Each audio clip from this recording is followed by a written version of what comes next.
Greetings students, commerce with difference channel के इस video में हम डिस्कस करेंगे 11th अकाउंटिंग से।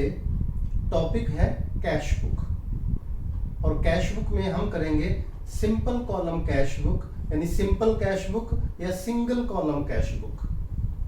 अब ये सिंपल कैश बुक या सिंगल कॉलम कैश बुक क्या है इसे समझिए स्टूडेंट्स। जिसमें सिर्फ कैश ट्रांजैक्शंस होती हैं, यानी उसमें हम चेक से ट्रांजैक्शन नहीं करते। हार्ड कैश से हम पेमेंट एक्सेप्ट करते हैं, रिसीविंग होती है, और हार्ड कैश से ही हम पेमेंट्स करते हैं। तो इसमें देखिए कैश बुक का परफॉर्मा कैसा होगा। सिंपल कैश बुक का डेट यानी जो this side left hand side debit side है, तो यानी ये रिसीट साइड है। जब भी हमारे पास कैश आएगा वो डेबिट साइड में आएगा, याद रखिए, यानी प्लस होगा हमारा कैश। तो इस इधर कॉलम है डेट, पर्टिकुलर्स यानी रिसीट्स इधर आएंगी कहीं से भी पैसा आए, voucher number, ledger folio, amount. Right hand side देखें स्टूडेंट्स, क्रेडिट साइड है यानी हमारी पेमेंट साइड है। इसमें है डेट, पर्टिकुलर्स यानी payments, voucher number, ledger folio and amount rupees. ये हमारा कैश बुक का परफॉर्मा है। एक बात याद रखना स्टूडेंट्स, सिर्फ क्वेश्चन करना ही काफी नहीं है, उसे क्रैमिंग मत कीजिए, समझिएगा। कैश बुक एक सब्सिडियरी बुक है। सब्सिडियरी बुक क्या होती है? जब बिजनेस में बहुत सारी ट्रांजैक्शंस हो जाएं और उनको जर्नल में रिकॉर्ड करना डिफिकल्ट हो कि जर्नल का साइज बहुत बड़ा हो जाएगा, तो हम क्या करते हैं, कुछ स्पेशल ट्रांजैक्शंस को कुछ स्पेशल बुक्स में रिकॉर्ड करते हैं और उन्हें हम बोलते हैं सब्सिडियरी बुक्स। जैसे जितनी भी कैश ट्रांजैक्शंस होंगी वो कहाँ जाएंगी? कैश बुक में रिकॉर्ड होंगी, और जो ट्रांजैक्शन कैश बुक में रिकॉर्ड हो जाएंगी वो जर्नल में रिकॉर्ड नहीं होंगी। This is the difference. तो all the cash transactions will be recorded through cash book, और जो नॉन कैश ट्रांजैक्शन है वो या तो जर्नल में जाएंगी, या अगर हमने अदर सब्सिडियरी बुक्स भी मेंटेन कर रखी हैं तो उनको हम वहां ट्रांसफर करेंगे। जैसे purchase book, sales book, purchase return, sales return book, bills receivable book, bills payable book. तो चलिए इस लेक्चर में एक सिंपल प्रॉब्लम लेकर चलेंगे। सिंपल क्वेश्चन है सिंपल कैश बुक का। अब ये स्टार्ट करने से पहले मैं आपको एक बात बता दूं स्टूडेंट्स, इसे हम जब जर्नल एंट्रीज करते हैं तब भी डिस्कस करते हैं। अगर परचेज ऑफ गुड्स और सेल ऑफ गुड्स में ध्यान रखना, अगर लिखा हो गुड्स परचेज्ड, पर्सन का नेम नहीं गिवन है, इसका मतलब गुड्स परचेज्ड फॉर कैश है, याद रखना है। यानी गुड्स परचेज्ड ही कम सिंपल मतलब क्या है? Goods purchased for cash. अगर लिखा है गुड्स परचेज्ड फ्रॉम, नाम गिवन है, नेम जैसे अमित गिवन है, इसका मतलब क्या है? वो क्रेडिट परचेज है, और क्रेडिट ट्रांजैक्शंस को हम कैश बुक में रिकॉर्ड नहीं करते। यानी जब परचेज और सेल के साथ नाम दिया हो, नेम ऑफ द पर्सन दिया हो, कस्टमर या सप्लायर का नाम दिया हो, और ये ना लिखा हो कि ये क्रेडिट है या कैश है, उसे हम क्रेडिट ट्रांजैक्शन मानते हैं और उसे कैश बुक में रिकॉर्ड नहीं करते। तो क्वेश्चन देखते हैं स्टूडेंट, साथ साथ आप नोटबुक और पेन लेकर बैठे, हो सके तो प्रैक्टिस कीजिएगा। तो देखते हैं एक्सरसाइज 1 है, enter the following transactions in single column cash book, यानी सिंगल कॉलम कैश बुक या सिंपल कैश बुक। यह है देखिए 2021 मार्च, 2021 मार्च, दोनों तरफ हम ईयर और मंथ लिखेंगे। 2021 मार्च, क्रेडिट साइड भी 2021 मार्च, ये हमने लिखा। अब क्वेश्चन में या तो लिखा होता है स्टार्टेड बिजनेस विद कैश। अगर तो लिखा हो स्टार्टेड बिजनेस विद कैश, इसका मतलब नया बिजनेस है, उसे हम स्टार्ट करते हैं टू कैपिटल अकाउंट से। लेकिन अगर लिखा हो balance of cash in hand, इसका मतलब ये ओल्ड बिजनेस है, पहले से चला आ रहा है, और प्रीवियस मंथ का, पिछले महीने का जो क्लोजिंग कैश बैलेंस होगा वो इस महीने का ओपनिंग कैश बैलेंस होगा। तो देखते हैं 1 मार्च को क्या गिवन है students. Balance of cash in hand, देखिए फर्स्ट ट्रांजैक्शन और balance of cash in hand है 80,000, यानी बिजनेस में हमारे पास 80,000 रुपीज बैलेंस है एट द बिगिनिंग। तो यहाँ लिखेंगे मार्च 1, ओपनिंग बैलेंस के लिए 2, बैलेंस ब्रॉट डाउन, और अमाउंट वाले कॉलम में लिखेंगे 80,000। एक बार फिर से बता दूं स्टूडेंट्स, कैश बुक है ये, डेबिट साइड हमारी रिसीट साइड होती है। वैसे भी कैश की देखिए आप रियल अकाउंट नेचर होती है, debit what comes in, debit what comes in, cash कहीं से भी आए कहाँ आएगा, डेबिट साइड में। यानी कभी भी कैश इंक्रीज हो तो डेबिट में, इसका ओपनिंग बैलेंस भी डेबिट में आएगा। और जितनी भी पेमेंट है, credit what goes out, real account है, देखिए जितनी भी पेमेंट्स हैं वो क्रेडिट में आएंगी। तो अब हम देखते हैं नेक्स्ट ट्रांजेक्शन, और ये है 4 मार्च की। देखिए गुड्स परचेज्ड, गुड्स परचेज्ड, ये नहीं लिखा कैश या क्रेडिट, तो जब बंदे का नाम ना दिया हो तो हम इसे कैश परचेज मानते हैं। यानी हमने 20,000 का गुड्स परचेज किया है, परचेज किया है तो पेमेंट हो गई, और पेमेंट आती है क्रेडिट साइड। तो सबसे पहले यहां डेट लिखें, मार्च 4, पेमेंट हुई है किस नाम से, परचेजेस, परचेज ऑफ गुड्स, तो यहां लिखेंगे बाय परचेजेस अकाउंट, अमाउंट है 20,000, पेमेंट हो गई। देखिए अब नेक्स्ट ट्रांजेक्शन देखें, वो है हमारी 9 मार्च को, गुड्स परचेज्ड फ्रॉम गुनीत। ध्यान से देखें बच्चों, गुड्स परचेज्ड फ्रॉम गुनीत। अब गुनीत से गुड्स परचेज किया है, ये नहीं बता रखा कि ये क्रेडिट है या कैश है। जब गुड्स परचेज लिखा हो और पर्सन का नाम दिया हो, यानी ये सप्लायर है गुनीत, ये नहीं बताया कि ये क्रेडिट है या कैश है, तो हम इसे क्रेडिट ट्रांजेक्शन मानते हैं। यानी ये क्रेडिट परचेज ऑफ गुड्स है, और इस ट्रांजेक्शन को हम कैश बुक में रिकॉर्ड नहीं करेंगे, तो इग्नोर दिस ट्रांजेक्शन। तो ये ट्रांजेक्शन कहाँ जाएगी बच्चों, या तो परचेज बुक में, अगर हम परचेज बुक मेंटेन कर रहे हो, इस क्वेश्चन में तो नहीं कर रहे, बिजनेस की बात कर रहा हूँ। अगर हम परचेज बुक मेंटेन कर रहे हैं तो ये ट्रांजेक्शन परचेज बुक में जाएगी, और अगर परचेज बुक मेंटेन नहीं कर रहे हैं तो ये जर्नल प्रॉपर में जाएगी।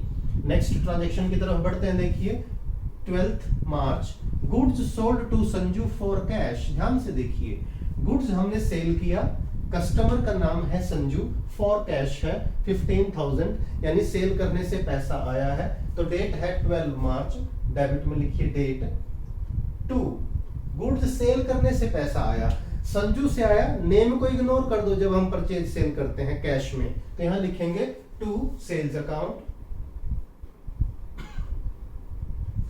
Money is coming in, amount कितना है 15,000 रुपीज आया है गुड्स सेल करने से। संजू का नाम रिकॉर्ड नहीं होगा क्योंकि ये कैश सेल है। तो हम 12 मार्च की ट्रांजेक्शन कर चुके। नेक्स्ट देखिए 15 मार्च की ट्रांजेक्शन, गुड्स सोल्ड, सिंपली लिखा है गुड्स सेल कर दिया, इसका मतलब फॉर कैश है क्योंकि कस्टमर का नाम नहीं दिया हुआ। तो ये भी सेल करने से 10,000 रुपीज आए हैं हमारे पास, डेट है 15, फिर से लिखेंगे टू सेल्स अकाउंट, अमाउंट आया है 10,000 रुपीज। तो 10,000 की सेल होने से हमारा कैश बैलेंस इंक्रीज हो गया, इसे भी हम डेबिट साइड में रिकॉर्ड करेंगे। अब देखिए स्टूडेंट्स 18 मार्च को पेड टू गुनीत, गुनीत को हमने पे कर दिए कितने 20,000 रुपीज। अब ये पेमेंट है और पेमेंट कहाँ आती है क्रेडिट साइड में। सबसे पहले डेट लिखिए 18, जिसको पेमेंट कर रहे हैं वो लिखिए बाय गुनीत, और अमाउंट पे किया हमने 20,000 रुपीज, तो क्रेडिट में पेमेंट हो गई 20,000 की। तो हमने 18 मार्च तक की ट्रांजैक्शन कर ली है। अब आइए 22 मार्च को, goods sold to Amar Singh, Amar Singh को हमने गुड्स सेल कर दिया। देखिए ये नहीं बताया कि ये कैश है या क्रेडिट है। अब मैंने क्या बताया था आपको, परचेज और सेल में अगर नेम ऑफ द पर्सन दिया हो, कस्टमर और सप्लायर का नाम दिया हो, तो हम क्या करते हैं उसे क्रेडिट मानते हैं जब तक वो फॉर कैश ना लिखा हो। तो ये क्रेडिट सेल है, इस ट्रांजैक्शन को कहां परचेज बुक में रिकॉर्ड नहीं करेंगे, इसको छोड़ दीजिए। अगर आपसे कोई पूछे कि ये ट्रांजैक्शन कहां जाएगी, अगर बिजनेस में सेल बुक बना रहे हैं तो ये सेल बुक में जाएगी, और अगर सेल्स बुक नहीं बना रहे हैं तो ये जर्नल प्रॉपर में रिकॉर्ड होगी। आगे बढ़ते हैं 24 मार्च को देखिएगा students, paid for repair, business में फैक्ट्री में कोई रिपेयर वर्क हुआ होगा तो रिपेयर के हमने पे किए 1000, तो ये पेमेंट हो गई। क्रेडिट में लिखिए by repairs account, by repairs account, amount pay कर दिया हमने 1000 रुपीज। तो रिपेयर के 1000 हो गए। नेक्स्ट ट्रांजेक्शन देखिए 27 March, paid for purchase of printer, यानी ऑफिस में लैपटॉप या कंप्यूटर सिस्टम होगा, उसके साथ प्रिंटर की जरूरत होती है, तो office for office use, office के लिए प्रिंटर परचेज किया है। अमाउंट देखो कितना है 25,000। तो पेमेंट हो गई, ये तो पता है हमें, तो पेमेंट क्रेडिट में आएगी 27 में। बाय क्या खरीदा है? प्रिंटर। प्रिंटर क्या हो गया? Office equipment. तो यहां लिखेंगे by office equipment account, by office equipment account 25,000 का प्रिंटर परचेज किया है। तो यहां बाय परचेज अकाउंट नहीं आएगा, याद रखना स्टूडेंट्स। परचेज आता है गुड्स के लिए। गुड्स के अलावा जब हम कोई फिक्स एसेट परचेज करते हैं, लॉन्ग टर्म एसेट परचेज करते हैं, तो उस एसेट का नाम आता है यहां पर। आगे बढ़िए। 30 मार्च को है paid salary to office clerk mister Ramesh 15,000। Office में हमारे क्लर्क होगा रमेश, उसको हमने 30 मार्च को 15,000 रुपीज की सैलरी पे कर दी। तो सैलरी पे की है किसको? रमेश को। याद रखिए जब भी हम किसी एक्सपेंसेस की पेमेंट करते हैं, सैलरी हो, रिपेयर हो, वेजेस हो, जिस पर्सन को करते हैं उसका नाम नहीं आता, तो किसका नाम आता है? कंसर्न एक्सपेंस का नाम आता है। और एक्सपेंस क्या है? ये सैलरी। यानी रमेश का नाम इग्नोर कीजिए, किसे कंसिडर करेंगे? सैलरी। हमारी जर्नल एंट्री भी होगी salary account debit to cash account. तो कैश क्रेडिट हुआ तो क्रेडिट में पोस्टिंग हो जाएगी एक तरह से। ऐसे समझना चाहे तो ऐसे समझ लें। तो ये पेमेंट है 30th को बाय सैलरी अकाउंट, और सैलरी पे की हमने 15,000 rupees. Last transaction of the question देखिए, इस एक्सरसाइज का लास्ट ट्रांजेक्शन है पेड ऑफिस रेंट। हमने ऑफिस रेंट पे कर दिया, तो ये भी पेमेंट है, क्रेडिट साइड रिकॉर्ड होगी। 31st को लिखेंगे बाय ऑफिस रेंट अकाउंट, और अमाउंट हुआ 5,000 रुपीज। तो स्टूडेंट्स देखिए इस तरह से हमने कैश बुक की सभी ट्रांजैक्शंस को रिकॉर्ड कर दिया। किसी भी तरह की रिसीट है डेबिट साइड में, किसी भी तरह की पेमेंट है क्रेडिट साइड में। अब हमें कैश बुक को क्लोज करना और नेक्स्ट मंथ में ओपन करना भी जरूरी है, उसे शो करना पड़ेगा, तब जाके हमारा क्वेश्चन कंप्लीट माना जाएगा। अब देखिए कैश बुक का बैलेंस कैसे निकालें, एक सिंपल मेथड में बता दूं आपको। जिधर ज्यादा ट्रांजैक्शन है अंडरलाइन कीजिए, इसकी पैरेलल लाइन में इधर आप अंडरलाइन करें। ये देखिए बोथ साइड का टोटल कर दीजिए, तो इधर का टोटल हुआ स्टूडेंट्स 1,05,000, यानी ड्यूरिंग द मंथ हमारे पास टोटल कैश इन हैंड कितना रहा? टोटल जो हुआ 1,05,000। पेमेंट्स कितनी हुई देखिए, टोटल पेमेंट इस साइड का टोटल करेंगे 86,000 रुपीज, इस साइड का टोटल करेंगे 20, 20, 40, 41, दिस इज 66 एंड 20, 86।